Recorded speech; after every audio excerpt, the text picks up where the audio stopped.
Hello বন্ধুরা, তো সবাই কেমন আছো? আশা করছি সবাই খুব ভালো আছো, বাট আমি ভালো নেই।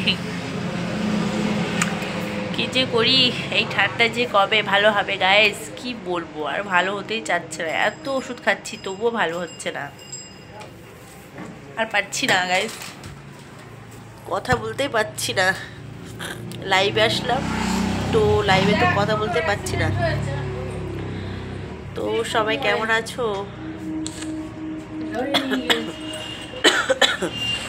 প্রচণ্ড ঠান্ডা লেগেছে, চোখ দিয়ে জল বেরোচ্ছে, নাক বন্ধ হয়ে গেছে। তো এখন আমি সেরকম কিছু খাইনি, ঝাল ঝাল করে একটু লিকার চা খেলাম আর বিস্কুট খেলাম এইমাত্র। তো রাতে ডিনার করবো, এইমাত্র রান্না বসাবো রাতের।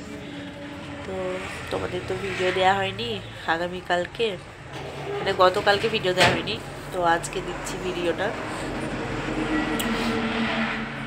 সবাইকে বলছি বন্ধুরা ভালো থেকো। আজকে রাতে ডিনার কি হবে জানি না, তো ডিম নিয়ে এসছে দাদা ভাই, বায়না করেছে এগরোল খাবে, তো এগরোল করবো ভাবছি, কিনে এনেই খাই। তো এখন আবার বলছে যে বাড়িতে বানিয়ে খাবো, তো সেই জন্য বাড়িতে বানাবো বলে কটা ডিম নিয়ে এসছে, এবং সব কিছুই বাড়িতে রয়েছে, শুধু ডিমটা আনা ছিল না, তো ওটা এনে রাখলো, সেটা এখন করবো। কিন্তু দেখি শরীরটা যদি ঠিক থাকে তাহলে এগরোলটা করবো, আর যদি না পারি করতে তাহলে ওই কটা ভাত আছে দুপুরের আর কটা মুড়ি আছে, একটু তরকারি করবো, তো বলবো মুড়ি খেয়ে নিতে, তাহলে পারছি না গায়ে। আবার এদিকে এই দুদিন আমার প্রচণ্ড ঠান্ডা পড়েছে, এই ঠান্ডার জন্য কিছু রান্নাবান্না করা যাচ্ছে না। তো তোমাদের ভিডিও দেওয়া হচ্ছে না, আমার খুব সমস্যা হচ্ছে, আমি বুঝতে পারছি যে বন্ধুরা আমার ভিডিওর জন্য অপেক্ষা করছো, বাট আমি কী করবো বলো। তো যাই হোক বন্ধুরা, আবার তোমাদের সঙ্গে তাহলে পরে কথা বলবো। শরীরটা ঠিক হলে আমি তো নিশ্চয়ই কন্টিনিউ লাইভ করব এবং কন্টিনিউ ভিডিও পোস্ট করব তোমাদের জন্য। আমি শর্ট রিলস করতে পারছি না জানো তো, এত শরীর খারাপ। আমি যে শাড়ি পরে রেডি হব সেটাও পারছি না।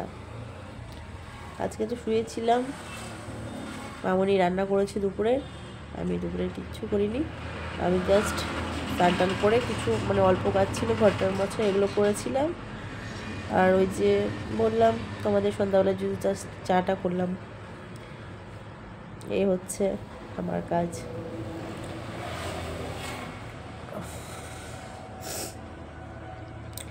তো আবার পরে কথা হবে, ভালো থেকো সবাই, টাটা।